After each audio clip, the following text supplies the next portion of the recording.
Great Falls, Montana. January of 1956. A place where winter didn't just arrive, it settled in like something alive, gripping the land with cold so deep it cracked the earth and turned the rivers into slow black glass. The kind of cold that made people stay inside, stay close, stay quiet. A town of barely 40,000 tucked between the Missouri River and the flat stretch of plains that stretched endlessly toward the horizon. It was the kind of place where everybody knew everybody, where a boy walking into a diner could get a wave from the man behind the counter before he even sat down, where secrets moved slower than the season, and life moved even slower than that. But underneath all of that quiet, something was already beginning to go wrong. Lloyd Duane Bogle was 18 years old, and he was not from Montana. He came from Waco, Texas, a place warmer, louder, and 1,000 miles away from the frozen silence of Great Falls. He'd arrived at Malmstrom Air Force Base just months earlier, assigned to the 29th Fighter Interceptor Squadron, still young enough to feel like the whole world was something he could hold in his hands. He was the kind of young man people noticed, not because he was loud, but because he carried himself with something easy and open, the kind of warmth that made people want to stay in the room a little longer. He loved dancing, he loved music, and from the moment he met Patricia Kalitzke in December of 1955, he didn't seem to think about much else. Patricia Patty, to the people who knew her, was 16 years old and a junior at Great Falls High School. She was bright, social, the kind of girl who remembered everyone's name and meant it when she smiled. Her family lived on the southwest side of the city, in one of those quiet neighborhoods, where the houses sat close together and the yards were small but well kept. She was comfortable there, rooted in her community in a way that Lloyd, still new to the state, was still learning to be. But when the two of them were together, something shifted. People who knew them said they looked like they belonged to each other, not in a possessive way, but in the way the two people who had found something rare and knew it. Lloyd was, by all accounts, instantly smitten. The two had only been together for a few weeks, but already there were whispers that they might be considering marriage. They were young. They were happy. And on the evening of January 2nd, 1956, they had plans for the night. A simple date, nothing unusual, nothing that anyone would have looked twice at, nothing that would have suggested it was the last night either of them would ever spend alive. The evening started the way most evenings did for a couple like them. Somewhere around 9 o'clock, Lloyd and Patty were seen at Pete's Drive-In, a popular spot in Great Falls, the kind of place teenagers went to eat, talk, and kill time before heading home. They were laughing, relaxed. There was nothing about them that evening that stood out to anyone who was there. Just two kids on a date, enjoying each other's company in the warmth of a small restaurant while the January cold pressed against the windows outside. At some point, just after 9, they left. They drove west out of the city, along Central Avenue toward a stretch of road near Wadsworth Park, a well-known spot, a lover's lane, the kind of place young couples went to be alone, to talk, to sit in the car with the radio on, and the world outside forgotten. It was a routine. It was ordinary. And within hours, it would become the most dangerous place Lloyd Duane Bogle and Patricia Kalitzke had ever been. What happened next, in that dark stretch of road, beside the Sun River, under a January sky with no witnesses, is something that would not be fully understood for 65 years. The morning of January 3rd came gray and cold, the way mornings in Great Falls always did that time of year. The Sun River cut through the landscape in a slow, dark line, and the area near Wadsworth Park was quiet, the kind of quiet that belonged to early winter mornings, when most people hadn't yet emerged from their homes. 3 boys were hiking along the riverbank. It wasn't unusual for teenagers to be out that way. The trails were familiar, the terrain manageable, and the morning air had a bite to it that some of them enjoyed. They were walking casually, not expecting to find anything, not looking for anything in particular. Then they saw the car. It was parked on the side of a dirt road, in the kind of spot where couples often pulled off. At first, they didn't think much of it, but something about the scene made them slow down. The car's headlights were still on. The ignition was still engaged, and lying face down beside it, on the cold ground, was a young man. His hands were tied behind his back, with his own belt.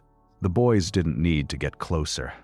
They turned and ran, Within the hour, deputies from the Cascade County Sheriff's Office were on the scene. The body was identified quickly. Lloyd Duane Bogle, 18 years old, U.S. Air Force airman. He had been shot in the head twice. The gunshots were to the back of the skull, the kind of wounds that left no chance, no possibility of survival, no possibility of anything except the sudden, brutal end of a life. Investigators began documenting the scene with the care and precision the situation demanded.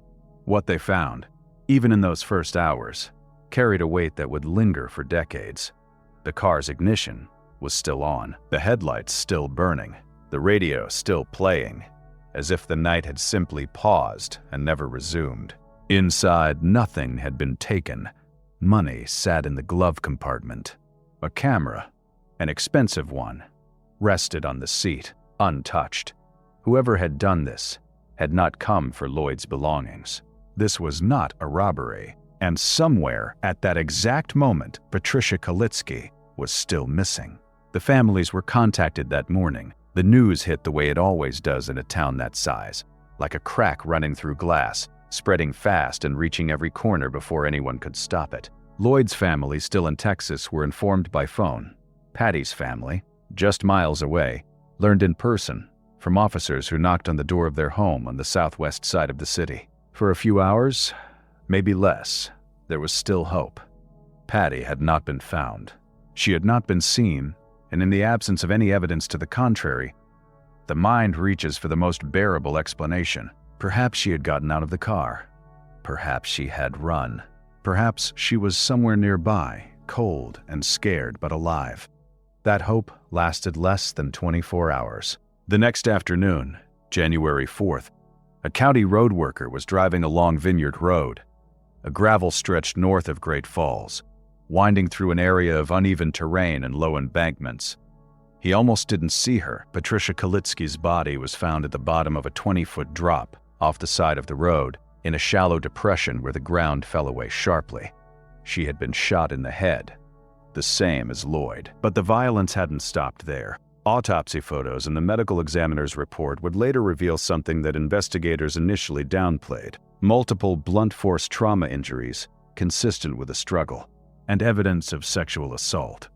Patty had been raped before she was killed. The distance between where Lloyd's body was found and where Patty's was recovered was roughly 5 miles. 5 miles in opposite directions, as if whoever had done this had wanted to make sure they were never found together. As if someone had planned it that way, methodically, deliberately, with a kind of cold precision that went far beyond impulse or rage. The investigation began in earnest that day, and from the very start, something about this case felt different. Something that the detectives of Cascade County would spend the next 6 decades trying to understand. In the days that followed, the Cascade County Sheriff's Office poured everything they had into the case. Witnesses were interviewed. Every person who had seen Lloyd and Patty that evening was questioned. The staff at Pete's Drive-In, neighbors, friends, anyone who might have noticed something. Forensic evidence was collected from both scenes. The area near Wadsworth Park was searched repeatedly. Patrollers walked the roads between the 2 body sites, looking for anything, a footprint, a piece of clothing, a shell casing, that might point them toward the person who had done this. 35 suspects were eventually identified and investigated over the course of the case. 35 names, each one examined, questioned, followed up on, and, one by one, ruled out. Among them was another airman stationed at Malmstrom, someone with a known history of aggressive behavior. There was Edward Wayne Edwards, a man who had been arrested for burglary in Montana that same year and who would later be linked to a string of Lover's Lane murders in Ohio and Wisconsin. There was even a man named Wendell Wallace Smith, who went so far as to claim publicly that he had killed a boy and a girl in Montana, a confession that turned out to be fabricated. And there was one name that would not surface for 65 years, a name that in 1956 was nowhere, not once, in the case file. But that part of the story comes later. What investigators had in January of 1956 was very little. The crime scenes had yielded few usable leads. The area was cold, exposed, and had been touched by weather between the time of the murders and the time the bodies were found. Fingerprints were scarce. Physical evidence was limited, and in an era long before DNA testing existed, long before forensic genealogy, before digital databases, before any of the tools that would one day crack this case open, the investigation hit a wall almost immediately. Lloyd's family, back in Texas, struggled with the weight of not knowing. His brother Duane carried the grief quietly, the way people in that generation often did, not speaking about it much, but never letting it go. Years later, Duane's wife would tell investigators that it affected him for the rest of his life. The not knowing, the silence where an answer should have been. Patty's family fared no better. Her sister, still alive decades later, would develop dementia that erased her memories of those early days. The funerals, the questions, the long nights wondering what had happened to her sibling in those final hours. The case went cold. Quietly, the way cold cases always do. Not with a dramatic announcement, but with a slow, steady withdrawal of attention. The files were boxed, the evidence was stored, and Great Falls moved on the way towns always do when the alternative is to keep staring into the dark. But the evidence, all of it, stayed exactly where it was, waiting. Every case we cover takes weeks of research and long nights digging through real records to bring forgotten stories back to light. We do this because these lives matter, and they deserve to be remembered. If you want us to keep uncovering the truth behind these mysteries, please like, subscribe, and tell us in the comments which part of this case hit you the hardest. For more forgotten cold cases, check out the links in the description below. Now, let's get back to the story. For 45 years, the Kalitzke-Bogle case lived in a kind of limbo. It was remembered. Locals in Great Falls knew the story, the way people in small towns always know the stories that don't end cleanly. But it wasn't actively pursued. There were no new leads, no new witnesses, no new technology that could have changed anything. The files sat in the evidence room of the Cascade County Sheriff's Office, undisturbed, year after year, until 1988. That was the year a detective named Phil Madison began working in that evidence room. He wasn't assigned to the case. He wasn't looking for it, but when you spend enough time surrounded by old files, old boxes, and the quiet weight of unsolved cases, certain ones begin to pull at you. The Kalitzke-Bogle file was one of them. Madison started going through the evidence with fresh eyes, and what he found, buried in the routine documentation of a 1956 autopsy, would become the single most important piece of the entire case. During Patricia Kalitzke's post-mortem examination, standard procedure at the time had included the collection of a vaginal swab. That swab had been preserved, carefully, precisely, on a microscopic slide. It had sat in an evidence box for over 3 decades, untouched, unknown to most people who had worked the case since. But it was there. And on that slide, if anyone ever looked closely enough, was something that didn't belong to Lloyd Duane Bogle. It was 2001 when Madison finally sent that slide to the Montana State Crime Lab for analysis. The results came back with a quiet, devastating clarity. The sperm cell recovered from Patricia Kalitzke's body did not match her boyfriend. Someone else had been there that night. Someone else had touched her. And for the first time in 45 years, the case had a direction. But a direction and an answer are very different things. The DNA profile extracted from that single sperm cell was entered into CODIS, the National Criminal Database, and produced no match. It was compared against the DNA of suspects who had been considered over the decades, including Whitey Bulger, the infamous Boston mob boss who had actually lived in Great Falls in the early 1950s and had been arrested there for rape in 1951. Bulger's DNA did not match. Neither did Edwards. Neither did anyone else in the system. The sample sat there, waiting. Again, when Madison retired, he told colleagues something that carried the weight of a man who had spent years staring at a puzzle he couldn't finish. He said he didn't believe the case would ever be solved. A lot of different people had a turn at this, he said, and we just weren't able to take it to conclusion. He was wrong, but he wouldn't be around to see why. The break, the real break, didn't come from a tip. It didn't come from a confession. It didn't come from any of the 35 suspects who had been investigated and cleared over 60 years of work. It came from a technology that didn't exist when Lloyd Bogle was shot in the back of the head on a lover's lane in January of 1956. It came from a method that had only recently been proven. Proven, in fact, in one of the most famous criminal cases in American history. In 2018, a man named Joseph James DeAngelo was arrested in California. He was the Golden State Killer, responsible for 13 murders and nearly 50 rapes across the state during the 1970s and 80s. He was caught using forensic genealogy, a process that took crime scene DNA, uploaded it into public genealogy databases, and used it to build family trees, working backward and forward through generations until a suspect could be identified. It was a breakthrough, and it changed everything. In 2012, a detective named John Cadner was assigned to the Kalitzke Bogle case at the Cascade County Sheriff's Office. He was younger than the case itself, born decades after the murders had taken place. But when he read through the files, when he looked at the photos of two teenagers who had simply gone on a date and never come home, something in him refused to let it stay unsolved. "I knew the key was going to be DNA," Cadner said, and he was right. In 2019, Cadner reached out to a company called Bode Technology, a Virginia-based firm specializing in forensic DNA analysis. Working with the original sample, that single sperm cell preserved on a microscopic slide for over 60 years, they extracted a new, more complete DNA profile, a profile that could be uploaded, a profile that could be searched, and when it was, the database returned something it had never returned before: a familial match, a family tree built backward and forward that led investigators to a single name, a name that had never appeared in the case file. A man who had lived at the time of the murders just over a mile from Patricia Kalitzke's home. A man who had been known to ride horses through the very roads where her body was found. A man named Kenneth Gould. And when investigators began to look at what they knew about him, the picture that emerged was not the picture of a stranger. It was the picture of someone who had been there all along. Kenneth Gould was not the kind of man people wrote about. He was not a criminal, at least not on paper. He had no arrests, no record, no history of violence that anyone had ever documented. He lived quietly, worked with horses, and kept to himself in the way that certain men in small Montana towns always did. Unremarkable, unnoticed, easy to look past. That was exactly the problem.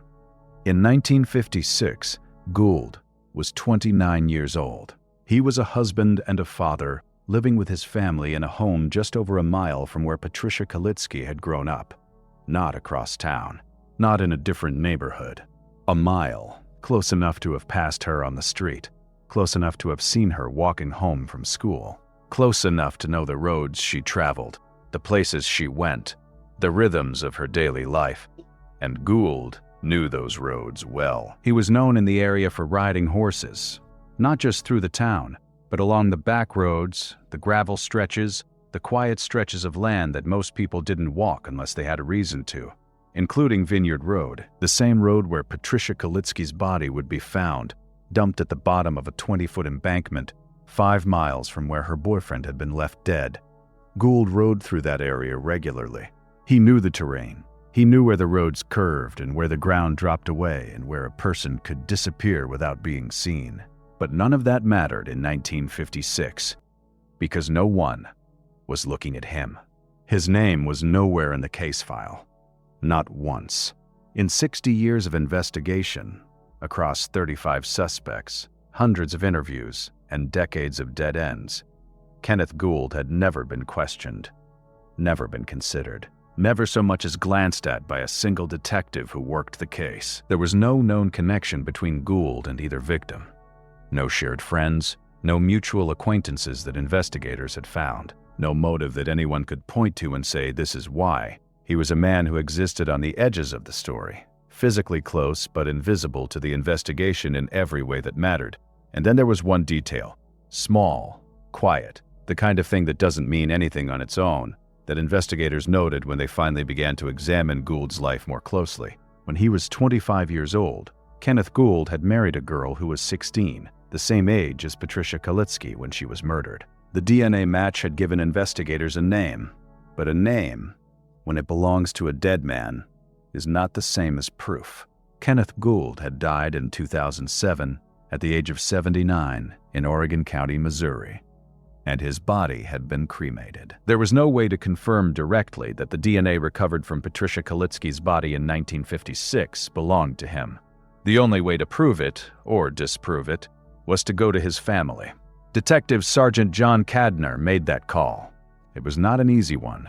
Gould's children were living in Missouri, decades removed from Great Falls, with no idea that their father had ever been connected to anything like this. Cadner had to tell them plainly, carefully, that their father was now the primary suspect in a 65-year-old double homicide and rape. He wasn't sure how they would react. I wasn't sure how they were going to react when I come to them saying, "Hey, your dad's a suspect in this case," Cadner said later. But they were great to work with. 3 of Gould's children agreed to submit DNA samples. The results, when they came back, were unambiguous. Their DNA confirmed a familial link, a direct, biological connection to the sperm cell that had been recovered from Patricia Kalitzke's body 65 years earlier. Kenneth Gould's DNA had been inside her. For investigators, the confirmation carried a strange weight. It was not a confession.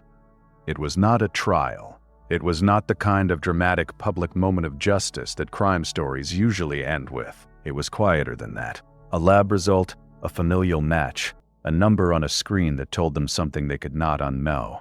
One of Gould's daughters, when she learned the results, said something that stayed with Cadner long after the case was closed. She looked at him, not with anger, not with denial, and said simply, "Sometimes you just don't know everybody's secrets." It was the kind of line that sounds like it could be fiction, but it wasn't. It was a real person, speaking about her real father, in the aftermath of learning what he had done. With the DNA confirmed, investigators began to reconstruct what they could of Kenneth Gould's movements, not just on the night of January 2nd, 1956, but in the days and weeks that followed. And what they found painted a picture that was difficult to look at for too long.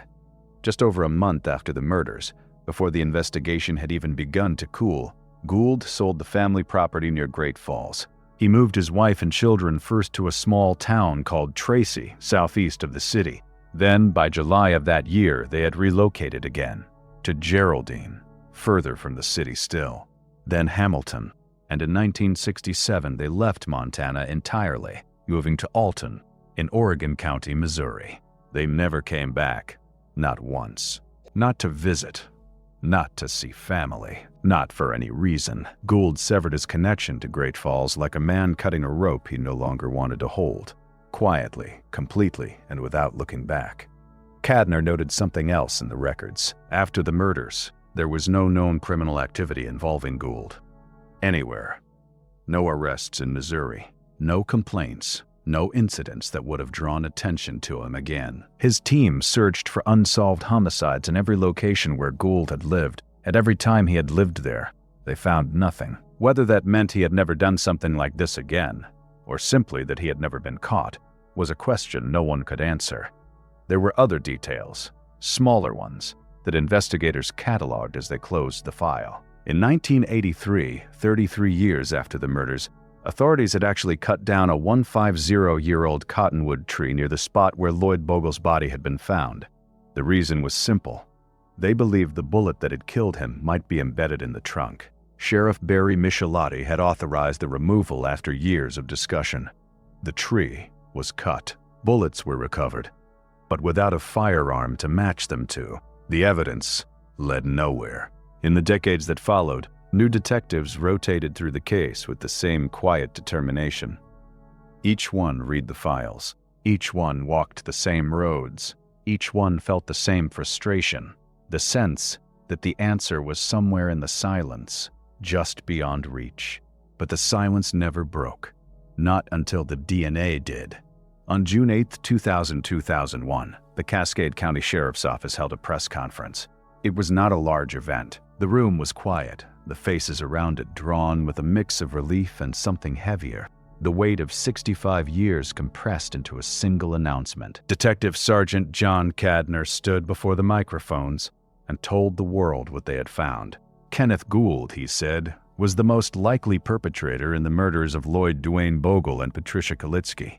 The DNA evidence was clear. The familial match was confirmed. The case, one of the oldest in the country to be solved using forensic genealogy, was closed. Sheriff Jesse Slaughter, standing beside him, chose his words carefully. "Gould is the most likely suspect," he said.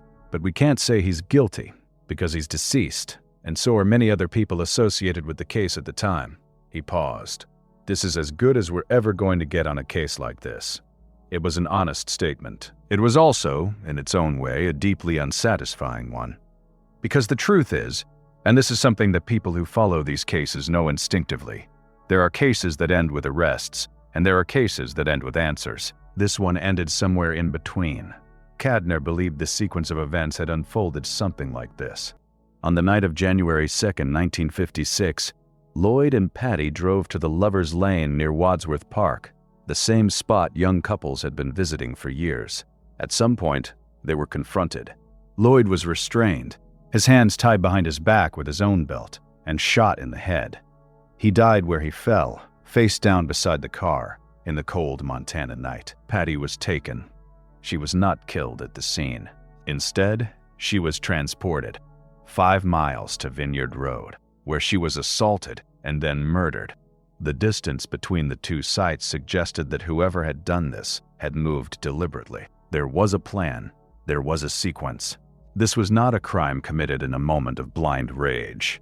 It was calculated, and the man who had calculated it had lived, for years afterward, less than a mile from where Patricia Kalitzke had grown up, riding horses along the same roads, breathing the same air, existing in the same small world as her family, without anyone ever knowing what he had done. For the families, the announcement brought something complicated, not peace, exactly. Peace implies a kind of resolution that 65 years of silence rarely allows, but something closer to it. A name, a face, a direction, after decades of staring into a void. Lloyd Bogle's brother, Duane, had died in 2013, 8 years before the case was solved. His wife told Cadner that Duane had struggled with the loss for the rest of his life. Quietly, privately, the way men of that generation often carried grief. It really affected him throughout his life, she said. Just not knowing what happened to his brother, he never got to know, but his family did. And for them, that mattered. Patricia Kalitzke's sister, still alive when the case was closed, had been suffering from advanced dementia for years. The details of the case, the resolution, the name, the DNA, were things she could no longer fully grasp. But her surviving relatives understood. They knew. The case was closed. The file was sealed. Kenneth Gould was dead, cremated, beyond the reach of any court or any justice system. He had carried his secret for 51 years, from the night he killed 2 teenagers on a cold January evening in Great Falls, to the morning he died in a Missouri county, surrounded by the family he had raised and the life he had built on top of what he had done. No one ever knew. Not his wife. Not his children, not a single person in the decades of his life that followed, until one sperm cell, preserved on a microscopic slide for 65 years, told them everything. Cadner, in the months after the announcement, reflected on what the case had meant, not just to the families, but to the detectives who had worked it across generations. They poured their heart and soul into this case, he said, speaking about the investigators who had come before him. It just made you realize how hard people had worked, and how close they had been, without ever knowing it. The evidence had been there all along, the swab, the slide, the single cell that carried the answer. It had been sitting in an evidence box in the basement of the sheriff's office for decades, waiting for the technology to catch up to the truth. And when it finally did, the truth was exactly what investigators had feared it might be.